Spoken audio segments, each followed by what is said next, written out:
it's easy to fall into the trap of thinking every customer is a good customer, every dollar is a good dollar. They're not, right? So, what smart entrepreneurial ventures tend to do in the beginning is they laser focus on an industry that they feel by focusing only on that industry, they can become the dominant supplier of their products or services to that industry.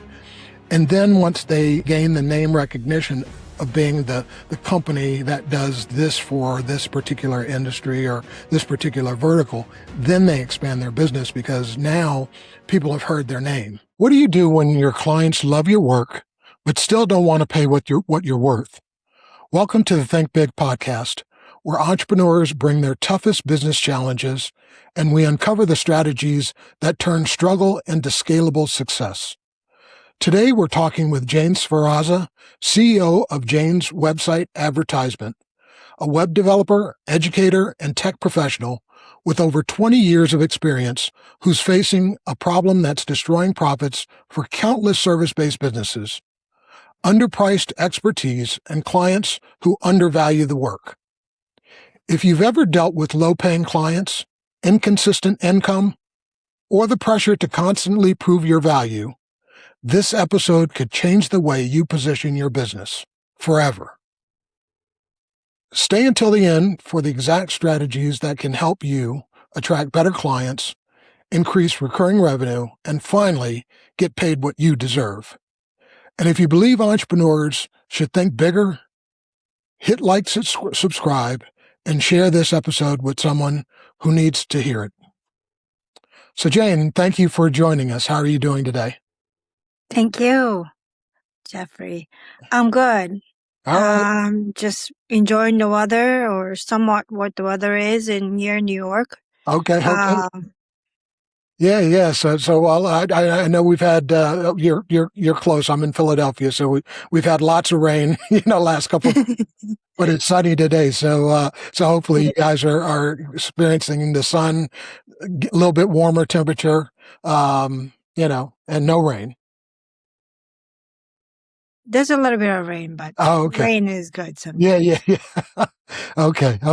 Well, I'm going to ask you the question I love to ask entrepreneurs because it's usually there are always incredibly rich stories behind why we're crazy enough to do what we do, and so I love asking entrepreneurs, what led you to entrepreneurship? Why in the world did you decide to be crazy enough to become an entrepreneur?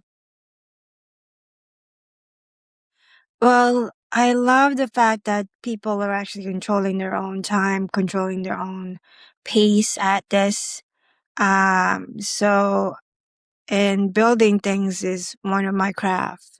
Okay. So So that, having a lot of hats, yeah, being a salesperson, being the lead supervisor of everything. right. Okay. And is this your first entrepreneurial venture, or have you done multiple? Yes, Oh, it's your very first. yes, Okay. first. And how old is your business? Um, 2 years 2 years. since 2024. Okay. Yes. What were you doing prior to launching this business? I've been a web developer and an instructor for several years. So I've been an instructor for 10 years and web developer for another 20 years, included in that, and IT work. So I wear many hats Yeah. in the process. All right. Well, so, going back 2 years ago, Mhm. you're working for someone else.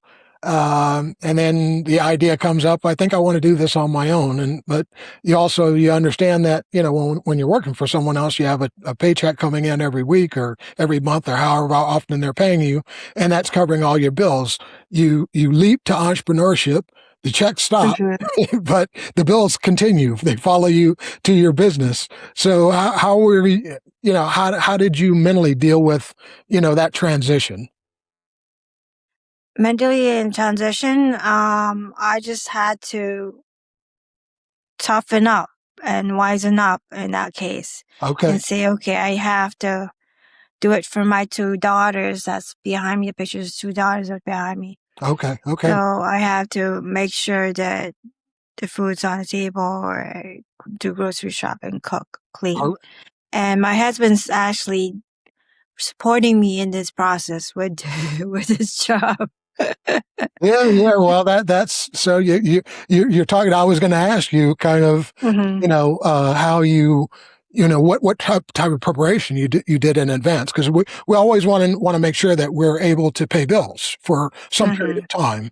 And so one of the ways you can navigate that transition is to have a spouse, significant other who's still employed full time with someone, so that bills can get paid, and that allows you some levity as an entrepreneur, because you don't have the immediate pressure to pay bills and get income right away. You can kind of build the business. So it's good you made that, and I'm assuming that was a deliberate choice. You'd have to tell the audience whether, this is how you planned it, or whether you just fell into this.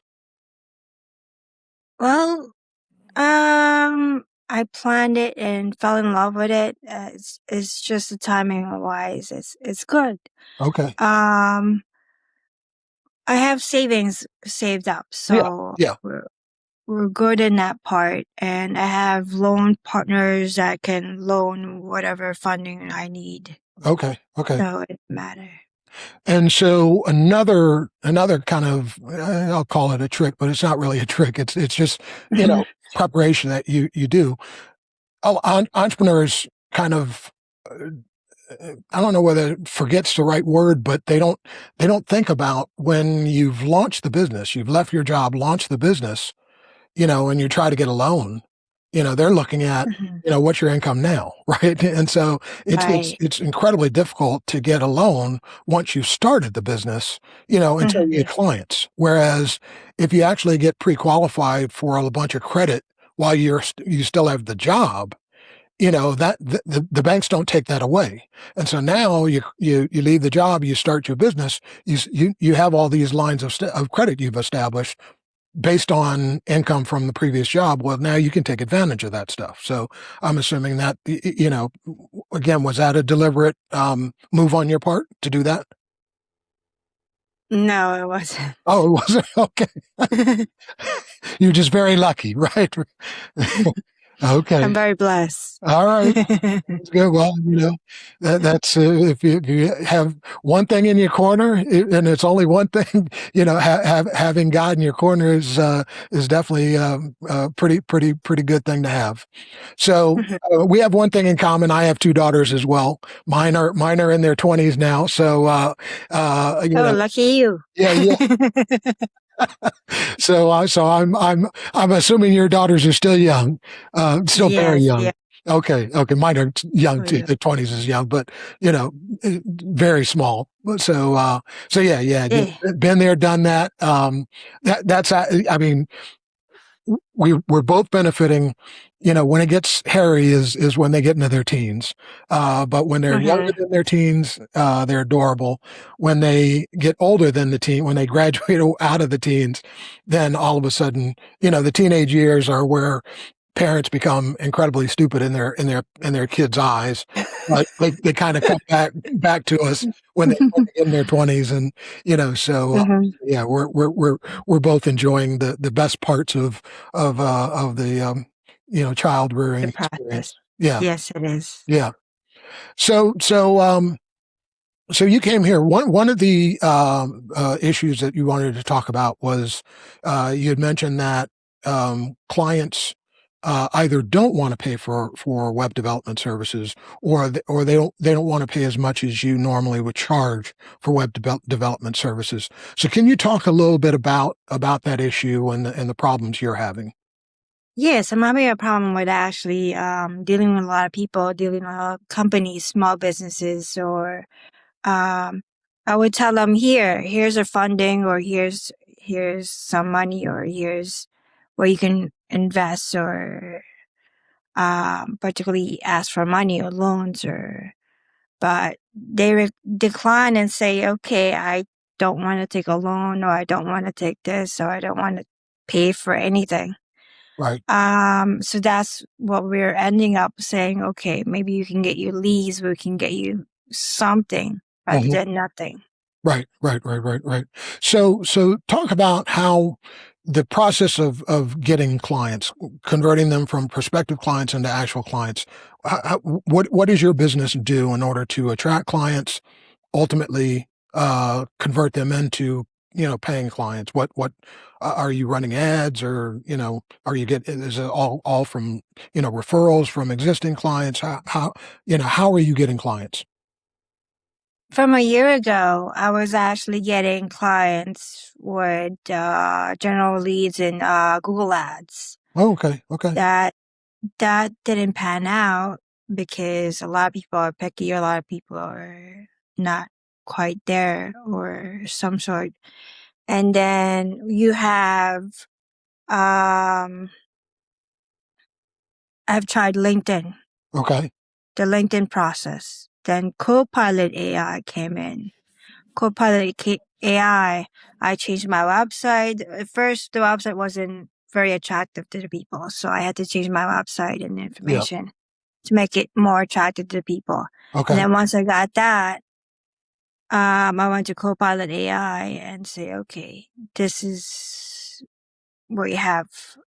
What do we need to do? Yeah. I went to several salesperson and everything like that. Shire Marketing LLC was actually pretty good with me, and they're actually helping me at this time to do sales. Okay.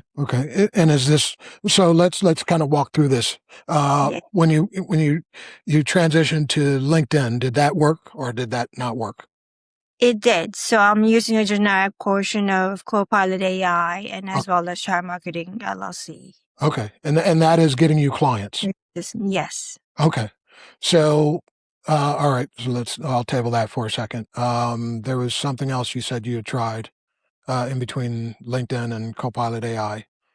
Well, uh, it's no big deal. Google Ads. I did Google Google Ads. Ads. Was that getting you clients? Not as much. Okay. Not the paying clients that you want. Okay. I mean, they were not very good clients. Okay. Not very So good from the standpoint of they didn't have the money to pay for your services, or they just weren't they willing didn't to. want money. Okay. They weren't willing to pay, or they didn't have the funds or Okay. some sort like that. Okay. So they were coming to you. They would respond to your ad and say, "Hey, we need a website." Let's say, for instance, but when they found out what the price to build the website was, then they lost interest. Or how did that? It's not even like that. They're like saying, "Okay, you build website, can you do it for free?" Oh, wow. Okay. Yeah, can you do it for free? Yeah. Okay. That's it. Okay. That's the main goal that they want. I've actually also done Alignable. Alignable is pretty good. Okay. Um, So Alignable, LinkedIn are working, yeah, right? LinkedIn, Alignable, and Yeah. Share Market. Okay. And so there you're getting clients, and you're getting clients that are willing to pay. Yes. Now, are they willing to pay what you charge, or are you still running up into resistance with your fees and having to, A price? little resistance, a little resistance, Okay. yes. And how do you deal with that resistance? Do you lower your fees? Do you walk away from those potential clients? How do you handle that? I tried telling them to go ahead and actually get a loan, Okay. right? I also tried telling them that this is an investment, saying that it's an ADA compliant. You have to have an ADA compliant site, Yep. and it's going to cost them $75,000 to fix that, Right. or because there's a fine for $75,000, not to fix it, but there's $75,000 fine for that, Right. for ADA compliant, Okay. if they're not ADA compliant. Okay.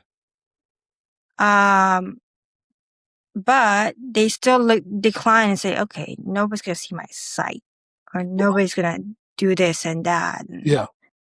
But a lot of people are actually, one of my friends say, okay, they got sued, or the government actually found out about their website, and they're getting fined for $75,000 for not being ADA compliant. Okay. So But my fees are lower than that. yeah, yeah, 450, 650, 1,000, 2,000, or $3,000. right, right. And they still don't want to do it. Yeah, yeah. All right. Um, can you talk about ADA compliance for a second? I just, I don't know that much about it, and I'm guessing the audience doesn't know a ton about it. What makes a website ADA compliant or not? The ADA compliant is when somebody is disabled, right, and they can't see their website Okay, because some pictures don't have a code in there, okay, or the lighting, the colors are not matching to say that they can't really see it. okay, okay. All right, In that, they're partly blind or disabled. right, right. So when anyone's going to get their website developed by a professional business like yours, Mhm. are the websites virtually always built so that they're ADA compliant when a third party is building the site or no? No, Okay. that's the sad part about it. It's Yeah. just that they don't actually get it done for them. It's not SEO compliant. It's not ADA compliant. It's not any of those. Right. Because you're building a site for free, right? When I build the site, I often check those things and make sure they're ADA compliant, SEO compliant, Right. performance, and everything like that. Yeah. Yeah. Okay. But my competitors sometimes neglect to actually have those. Yeah. Yeah. All right. Um, who are when you look at your existing, so you have clients now, you've been in business 2 years. So yeah, obviously you have you have existing clients today, correct? That's correct, Okay. yes. So when you look at your existing clients and even any former clients, right? Just Mhm. every client you've ever had in the last 2 years, um, do they tend to be in a particular industry for the most part, or in a particular geographic region of the United States, or the country, or the world, or when you describe who your clients are they just everybody, or are you specifically targeting certain groups? No, I'm not specifically targeting any groups. They can come from Texas, Okay, Pennsylvania, Wyoming, North Carolina. okay. Any industry vertical, you don't really care. I have lawyers, mostly lawyers, that's Okay, on their floors. I had a fitness guru. Um, what else is there? I had a plumber that actually was in there. okay, okay. So I'm asking you this question because one of the Mhm. things that when you look at successful entrepreneurial ventures, one of the things that they do, well, the first thing they do is they build a business around their passion. I'm going to assume because you were doing web development work before, and then you launched a web development business. This is something that you're passionate about, right? So I'm going to skip over that. Yes. But the next thing that successful entrepreneurs do is that they do what's counterintuitive in the beginning, right? So, as I said, you normally leave a job, start an entrepreneurial venture. Your income from the job is no longer with you, but all the bills Mhm. you had follow you to your new entrepreneurial venture. So now you've got this pressure of how do I pay my bills? Well, it's easy to fall into the trap of thinking every customer is a good customer, every dollar is a good dollar. They're not, right? So, Right. what smart entrepreneurial ventures tend to do in the beginning is they laser focus on an industry that they feel over time, by focusing only on that industry, they can become the dominant supplier of their products or services to that industry. And then once they gain the name recognition of being the company that does this for this particular industry or this particular vertical, then they expand their business because now people have heard their name. right? And so when someone's heard your name and you knock on their door, there's more likelihood that they're going to open the door and talk to you for a little while, right? Because they've heard your name before, so that's going to pique their curiosity. Whereas if they've never heard of you before, they don't know who you are, they're more than likely going to just ignore you, right? So, you mentioned you serviced a lot of legal firms. Have you thought of laser focusing on the legal industry and only providing websites for the legal industry? If that makes up a significant part of your client base, have you even thought about doing that? Yes, I have, but there's not a lot of people, there's not a lot of lawyers that comes across. Okay, You get the coach, maybe the coach that is an academic, the coach people that actually wants business, or the coach that actually the coaching parents. right, right. Well, I mean, so every year, I don't know Mhm. how many lawyers pass the bar, right? And start Mhm. start their own practice, but I'm sure in the United States alone, there are probably hundreds of thousands a year that would start. Some percentage of them are going to go to legal law firms, but some percentage of them are going to start their own practice, right? Mhm. So they're a potential client. So um, there are ways to do the research to figure out, how many lawyers, how many new lawyers are kind of, get their license every year in the world, in the United States, whatever, however you want to target that. Mhm. And there are ways to through research to figure out, how to, because if they pass the bar and that's going to get listed somewhere. If they start their own business, they're going to have to incorporate. So that's listed by state somewhere, usually in the Bureau of Mhm. Corporations. So there are ways to actually, get kind of like lists of people, if it was lawyers, new lawyers every year. And as I said, in the United States, I'm sure it's hundreds of thousands, you know, Yes, and even that's if, a good idea. yeah, even if percent of them, became solo practitioners, that would Mhm. be, 100, 200,000 a year of new potential clients. And if you can get access to that information, then you can target that group specifically. Um, you know, so that might be one thing you look at doing.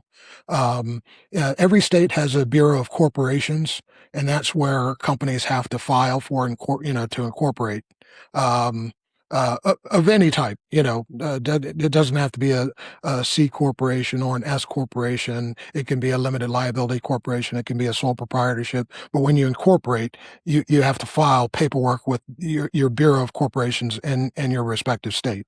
So, and normally they have a database that you can access to see, new companies that have gotten their certification, and it's probably updated on a monthly basis, right? So, and you Right. may be able to sort that by industry vertical or by NACE code or SIC code, so that you could put in the code for lawyers and figure out who in the of all the new companies that have incorporated in New York State, for instance, in the month of May, who are the lawyers, you know, and now you've got a mailing list that you can begin to reach out to you know to try to get potential new clients. Um, so yeah, that's one thing you could try. Yes, thank Another you. thing, and I'm gonna approach this. I'm a serial entrepreneur, so I've launched Mhm. more than 20 ventures over 5 decades. But my last company was a private cloud computing IT business, right? And when I got into that business, one of the things I realized was that the economy was changing, and so we were doing what was called break fix support, where someone's computer broke. They called us up. um, as soon as we left our office, we started billing them by the hour, get to the site, fix the machine, and then we stopped billing them, right? But because we're about to is going back to 2007 when I launched the business, I knew that a recession was they were predicting a recession in 2008. We ultimately had one. Excuse me. And so I knew that if our billing model was to bill by the hour, you know, there was a high probability as a very new business that we were going to go out of business. So I immediately changed our billing structure to what's called managed services. So what we did was I looked at what a client spent in information technology support in the previous year. I divided that by 12 and then basically so let's say I looked at someone's profit and loss statement for the previous year and I saw that they had spent $60,000 in information technology costs, which was, divide that by 12, that's $5,000 a month. I offered to provide them full IT support and I reduced that, so I might have knocked off 10% and said, hey, you know for $4,500 a month, last year you spent 5 grand a month. This year, you've got inflation, you've got, your business may have grown, you're going to spend more than that. I'm offering to provide you the same level of support you got last year for $4,500 a month, you know, but I'm just going to bill you 4,500, pay it, and you're never going to see a time and material invoice from me. We're no longer going to charge you by the hour. The beauty of making that transition was when the recession came, it didn't impact my business because all of my clients were paying me a flat monthly fee per month, and so I knew how much money I was coming in every single month, and I just had to manage Mhm. my expenses to be less than my revenues, and then I was good, right? So I say all of that to say another thing you might want to do is shift from, because if I'm not mistaken, you had said maybe not during this call, but previously you gave me some information. I think you said that you are billing clients on a almost like a time and material or hourly basis. So you get a project and you're looking at how many hours is it going to take to complete this project, and then you're billing them by the hour. Is that correct? When it comes to maintenance, Okay. Okay. maintaining the site. Yeah. Yeah. So, and what you do, is there a way to structure how you bill someone so that it converts into a flat monthly fee? Where it's, Yes. you can convert to like this managed service model. Yes. I heard of people actually getting billed for about $300 per month. That's the Hmm. most that you can bill. Yeah. Or $5 per month. That's the lowest you can actually bill. Okay. Okay. So you might want to make that transition, right? Or at Mhm. least test that transition. And what you could do is, um, I know you build websites. Tell me some of the other things that you do. We market. So business cards, we actually build business cards and we actually put banners, newsletters, and I'm trying to actually put in a brochure at this point in time. Okay. And market that to the local Garden City or something like that in New York. So So, I'm working on a home directory at this time. okay. Okay. So again, moving to this managed services model where you're billing on a monthly basis, you obviously, in order to make this appealing, you want to add a lot of value, right? So what if you bundled several of your services or all of your services so that when someone's paying you this flat monthly rate every month, you're in essence providing all of the things you provide or a bundle of several of the things you provide as part of that fee, right? So now they Mm-hmm. come to you for individual separate projects. It's like, well, hey, you're going to become a client. You're going to become a technology support client. We're going to bill you X amount per month. And basically for that, you're going to get your website built. You're going to get your website maintained. You're going to get A, B, C, D, E as well, because what we're doing, we're going to become a partner with you. And in essence, we're going to become almost like we're part of your business and an internal department. And so we're going to look at, as it relates to your website, what are all the things that you need? Obviously, I know from my business, I built a website years ago, but my website is revamped almost annually, right? If not annually, because it has to change. Otherwise it becomes stale. And so, and I don't know whether or not a lot of entrepreneurs think about that. They don't realize that, if you're still operating off a website that you built 5 years ago, maybe that is playing a huge role in why you're having difficulty getting clients. Clients, their needs change, and so your website has to reflect that you understand the changes that your clients are going through, and that you have solutions that address those changes and those obstacles that they're facing. So your Mhm. website has to be very dynamic, right?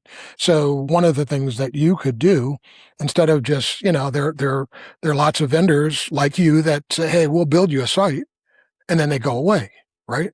But that website Mhm. needs to be revamped. So one way you could separate yourself from competition is say, and yes, we're going to build a website, but we're going to become your IT partner. And so our fee is X amount per month. When we start working with you, we're going to build your website, or if you already have one, we're going to make it more robust. We're going to make sure it's SEO compliant. So all these other things we're going to do. But then, eh, we're going to meet with you and get an understanding of what are you trying to gain with this website? How do you want it to support your business and help build your business? And we're basically going to have a stake in the game of helping you get to where you want to go through your website and through how you leverage technology. So what we're going to do as your partner, we're going to meet with you routinely to talk about strategy, your business strategy, and then we're going to figure out, because if you're a law firm, you're in business to provide law assistance to potential clients, not to manage a website. So we're the experts on website development, right? And so as your partner, we're going to through these regular meetings, strategic meetings we're going to have with you, we're going to understand where you want the website to help your business get to. And we're going to make sure that, that we implement whatever is needed to be implemented within the confines of your website to make sure that you achieve that, right? So, Right. I don't know if you've thought about moving in that direction. If you have, if you could talk about that, that would be great. Yes, I would actually love to have partnership with different companies and teach me the ropes of the road. Yeah. I'm sure you made mistakes before and you Oh had yeah. Yeah. Absolutely. five different companies or different companies from before, and I only had one. So Yeah. I did meet with one business Okay. guy that said he had so many mistakes in his life or Yeah. in his 5 years of business or something like that. And he's like, he's willing to teach a bunch of things Yeah. to be able to overcome those things that you don't want to actually go through or the mistakes that he went through Yeah. with Yeah. business. Yeah. Well, I mean, that's entrepreneur is about, you're going to make a lot of mistakes. You're going to make a ton of mistakes. Yes. You just have to make sure that you don't make the same mistake twice, and that the mistakes don't basically kill your business, right? So hopefully before you start a business, you write a business plan so you can try to figure out what am I trying to accomplish in this business, one, and then two, Mhm. what are some of the potential mistakes that could happen, and then so you can create a plan A and hopefully maybe even a plan B on how do you react if a particular situation happens that could turn into a mistake, right? So how do we deal with this? You're not going to be able to think of everything, um, but if you can think of a good percentage of the things that could potentially happen to your business, you're going to be much better off than someone who just launches a business and never thinks about, what am I trying to build and what could potentially happen to derail me Mhm. from building what I want to build, right? So so Yes. yeah, there's definitely a way to go about this, and so yeah. Um, have you also looked at I'm taking this from my consulting days. So at one point, I was with Deloitte Consulting, and I worked with um, uh, a group. They called it revenue maximization. So, and I won't get into what that is, but the thing is, we were doing a lot of what was called contingency based consulting. So we weren't Mhm. charging Deloitte's fees. What we would do is we would take over a revenue generating operation from a business and basically say, whatever you did last year in this, generating revenue with this function, that'll be the baseline. And so if we can improve how much revenue is generated by this function, the difference between what we do and the baseline, we want you to pay us a percentage of that as our fee. And clients love that business model because it's like, well, if you don't do anything, we don't have to pay you anything, Mhm. you know. But we made it was the biggest moneymaker in the entire firm because we were very good at what we did. But so I think there's a way in what you do to do something similar. So this is what's called value based pricing, right? So to tie um, what you do to results, right? So when a new client's coming to you, you're looking at what they're trying to accomplish, right? They want to build a website. That might be one of the things they're doing, but what are they, what are they trying to build a website for, right? And so if you can get Right. to, what the goal is, right, you can then create a way to get compensated by tying your work to their achieving that goal, right? So say, okay, well, instead of us billing you, $50 an hour or whatever the case may be, if you're trying to, build a website and attract 100 people a day to your website, you know, Mhm. let us build the website with the goal of getting 100 people a day to your site, you know, and once we hit that, you know, we're going to bill you whatever, right? And every Mhm. time we, maybe we if we increase it by an increment of 100 people to the site per day or whatever the original metric was, we'll get another payout for every increment above that, right? So it's putting more onus on you, but you more than likely can get paid a lot more than you would get paid just building someone's site and then them saying, okay, well, we don't need you anymore, we have the website now, so nothing else for you to do in our minds, you know so I don't know whether you've thought about doing something like that where you're tying the work that you're doing to a customer goal and then having structuring your Increasing. compensation Yes. to, yeah, they're achieving that goal. Yes. Okay. Currently with future environmental design, we've reached 4,000 visitors. They started off at 0 visitors and then 100 then to 4,000 by just getting the goals and set and information like that. Just doing the podcast, doing newsletters. Okay. Okay. And then so again, I go back to, I mentioned that every client's not a good client, every dollar's not a good dollar. So when you have these, and I don't need to know any client names, but when you have these scenarios where a a a referral comes to you through you've done your advertising, however you've gotten this lead, it's come to you, you Mhm. tell you what they want done, you give them a price, they balk on the price. Um, do you lower your price or do you walk away or have you done both? I've done both. I had them um, walk away for a few minutes, let them think about it, Mhm. and maybe lower down the price. Okay. Ask them what their budget is instead. Yep. But at that point, they're not budging. Okay, okay. Uh, So and yeah, what sometimes they come back, or okay. sometimes they don't. Yeah, yeah. And then what about, um, if you're giving them a price, obviously that there's a scope of work, what you're trying to do for them. Have you thought about restructuring the scope of the project? So that hey, if you want me to do these 10 things for $1,000, but you only want to pay 500, maybe what we do is instead of me doing 10 things, I only do 5 things for you. Have you ever approached it that way? Hmm.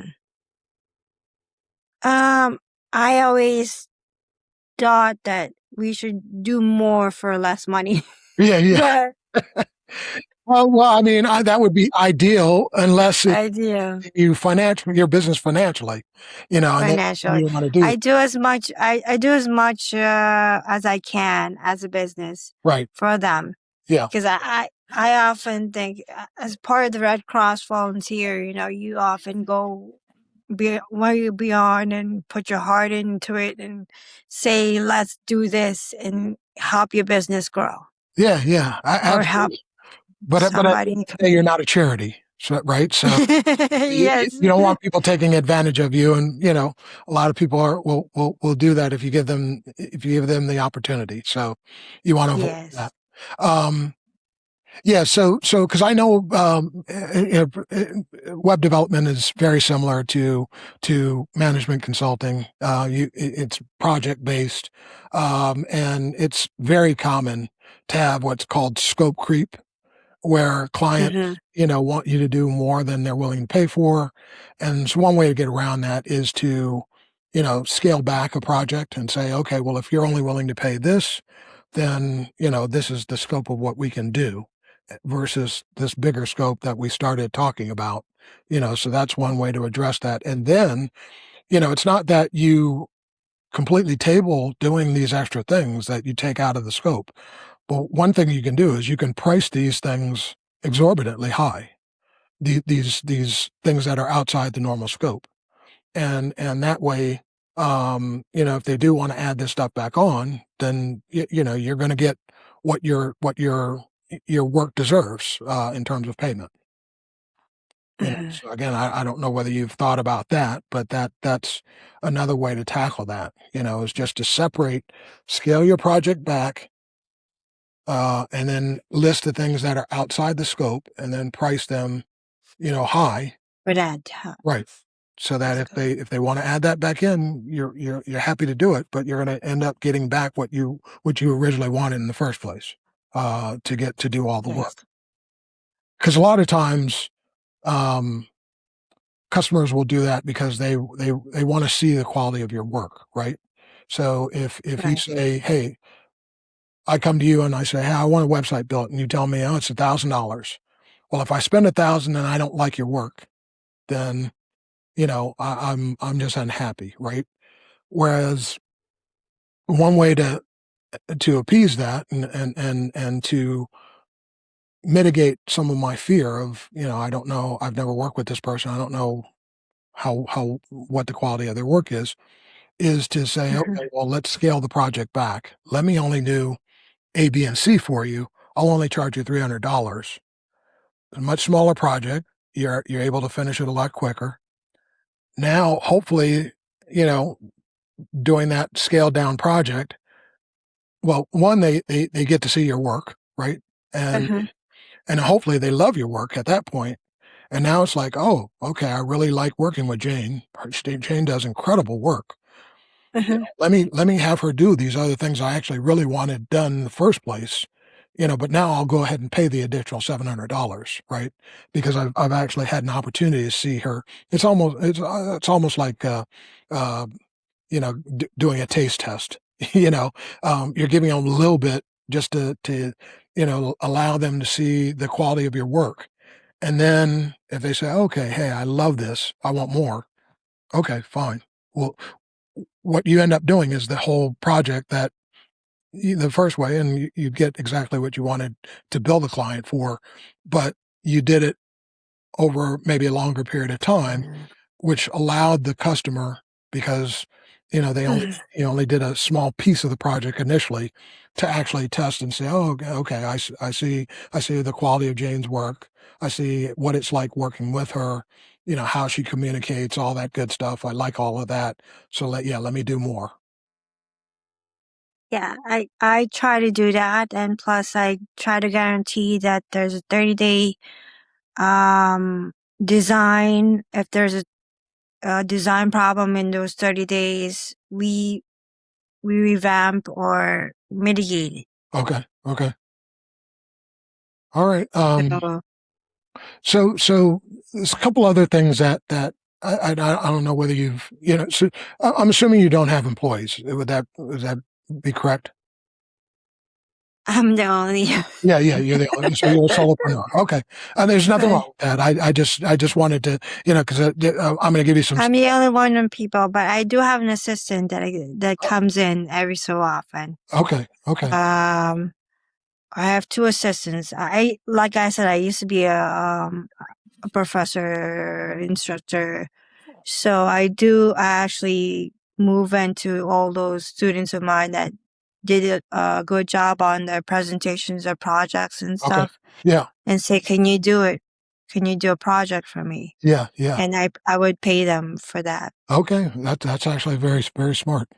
Um, so I'm going to go back to focusing on a niche that you can become the dominant provider of web services to, and maybe it's the legal industry, maybe it's not, but I want you to seriously think about that because the beauty of being niche focused is that you know if you're focusing on one industry, it's easy to understand the nuances of what one industry needs, right? So now as you start to do lots of work for the industry, you understand their quirks, you understand what they're looking for as it relates to web design, web development services. You know how they're using what you built for them. You know how um, most of them are going to have the same objectives in terms of growing their enterprises, and are going to want to leverage their websites in similar ways to achieve their goals, right? So if by focusing on that one industry, you're gonna have a very deep understanding of all of these nuances, industry related nuances, um, and that makes you incredibly valued. It also distances you from competition because there are lots of web developers and web designers, but how many of them focus on the legal industry, for instance? I don't know the answer to that. I'm not asking you to have the answer to that. But my guess is, there aren't a lot, right? Most of the businesses, which is why customers, I think what you do as a commodity is because everybody says, well, all of it, we can all design a website, right? And so we market ourselves to the world saying, hey, we want to market your website. But the world's sitting back saying, well, how do I differentiate Jane from Jeff? If both of you design website, what makes either of you different? And if you can say, well, I only design websites for law firms, right? Then that's what makes you different, and if I'm a law firm, that's going to be incredibly attractive to me, you know, because I'm going to know that, there are things that about my industry as a servicer for my industry that someone who doesn't specialize in my industry won't know, right? Mhm. Um, and so You know, that would be one thing that I would consider focusing on in the short term. I'm not saying, hey, pick law firms and never do anything else. I'm saying, you know, if you found that a lot of your existing clients are law firms, you might want to consider focusing on law firms in the short term Mhm.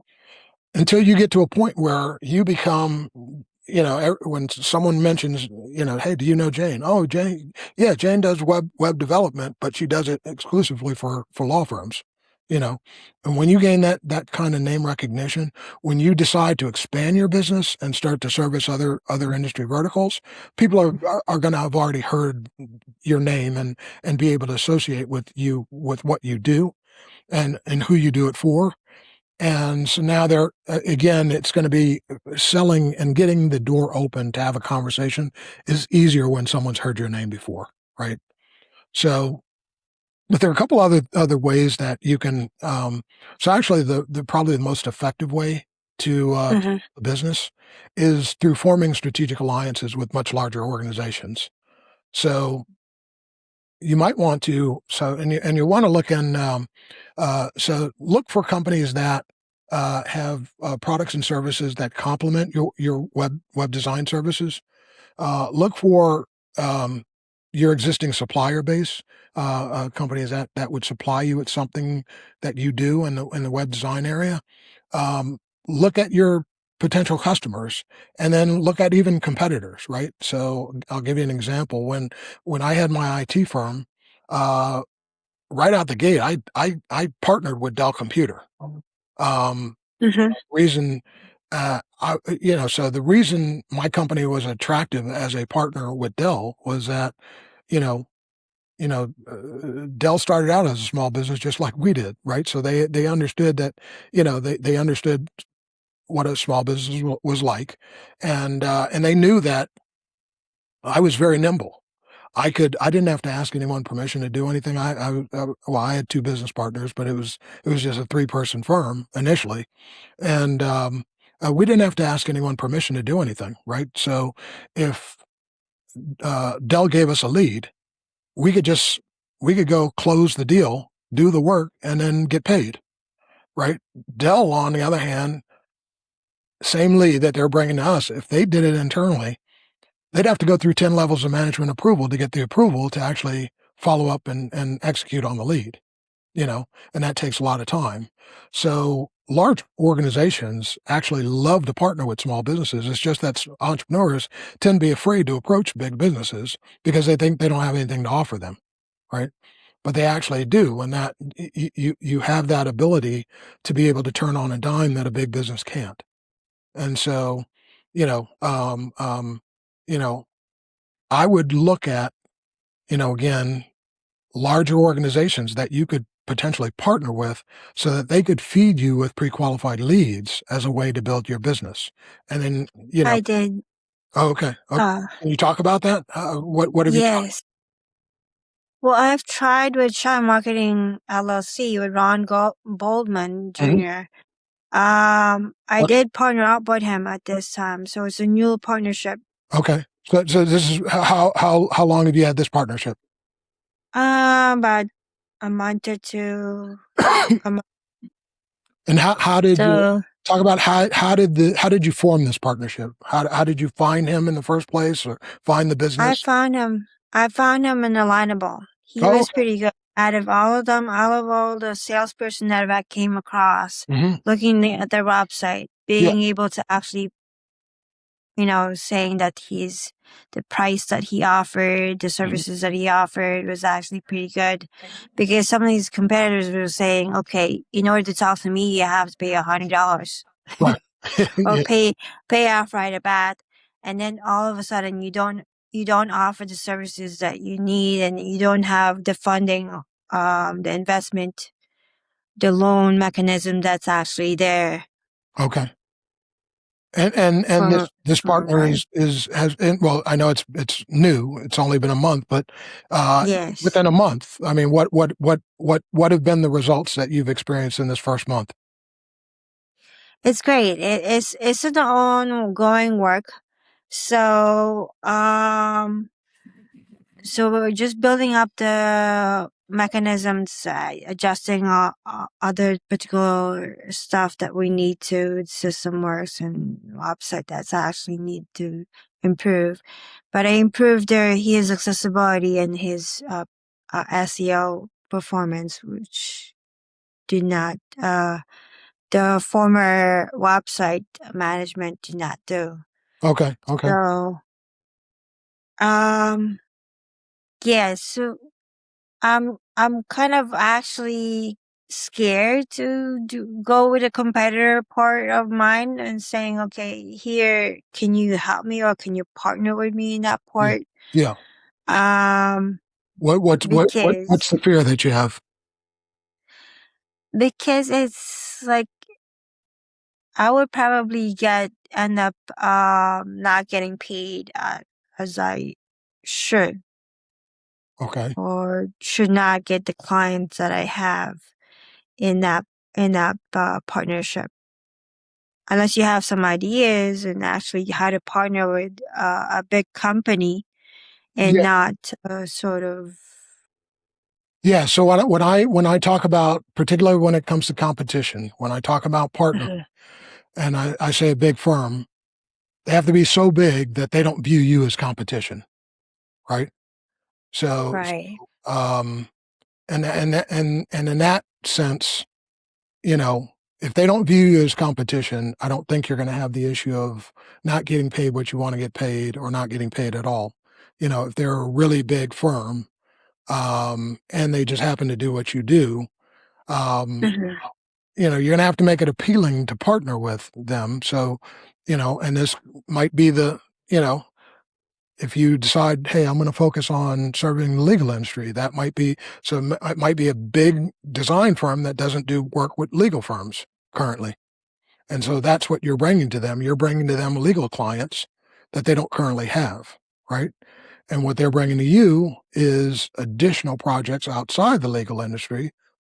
You know, maybe they're sharing resources. I mentioned when I partnered with Dell, we ended up in our first year landing a 8-figure, 5-year deal with the fifth largest school district in the United States. And the first project that we had to do, I didn't have enough employees to do the project, but Mhm. Dell lent me people and let me white label them as my as if they were my employees. So from the client's perspective, when they showed up on site, they showed up as a Cognos IT employee, right? Which was the name of my company. And then I got an invoice from Dell for their time and I paid Dell, but I invoiced the client for those people as if they were my people, right? So, so that, you know, a much bigger organization can provide you with additional human resources. They might provide you with capital. It really just depends on what the relationship is. But again, what you bring to them is you know, maybe a focus in a vertical that they don't currently serve. Maybe it's just your ability to execute quickly that they have difficulty doing. But again, you know, you don't wanna partner with a firm that's, you know, I'm not saying partner with another web design firm that's a solopreneur, you know? Yeah, they're competition, but they're in the same boat you're in, right? So, you know, Right. that's not gonna be a good, you know, I'm talking about, you know, a web design firm that might be doing hundreds of millions of dollars a year in revenues or maybe even billions of dollars, right? Um, they're not going to view you as a solopreneur as a competition, you know.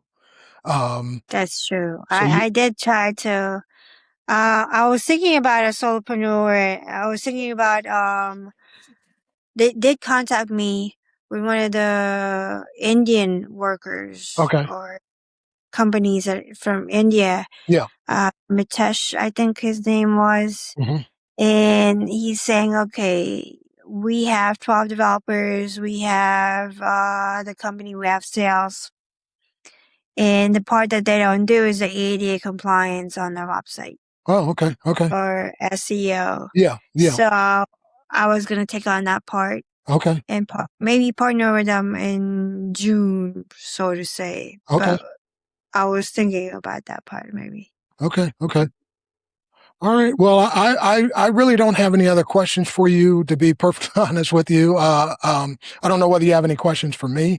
Hopefully I've given you, you know, as we've talked about this issue of getting clients, I've given you enough Mhm. suggestions, you know, so you have something you can go and try and, in Yes. the business. And I'd love to invite you back for another talk in the future. It's whenever you're ready to come back, because Oh, thank you. when I'm doing this, I really wanted entrepreneurs to see to have a safe place that they could hear the discussion of, you know, common problems, right? So entrepreneurial Mhm. problems tend to be very common. You know, we're talking about getting clients who want to pay your fees. That's a very common Yeah. entrepreneurial issue, right?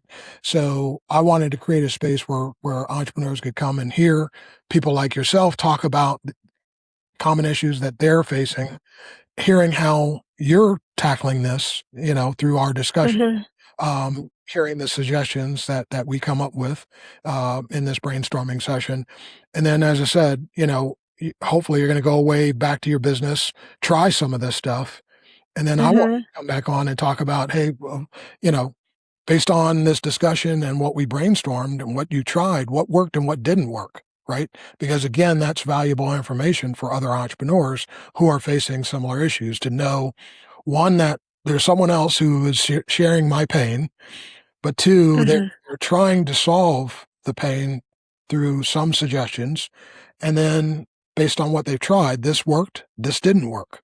Again, that's incredibly valuable for other entrepreneurs. So love to have you back whenever you have had time to try a few things and wanna weigh, check back in and tell us how things went. Thank you. Thank you very much for that. And thank you for your ideas. It's pretty good learning on this platform that I'm going to actually definitely try them and definitely see how they pan out and how the customers react and the clients react about these. Okay, all And right, sounds good. Well, I look forward to having you back, but, again, thank you very much, particularly on Memorial Day. So on this holiday to take the time on a holiday to join me and have this discussion, I really appreciate that, and oh, definitely, I definitely. look forward to having you back again very soon. Thank you.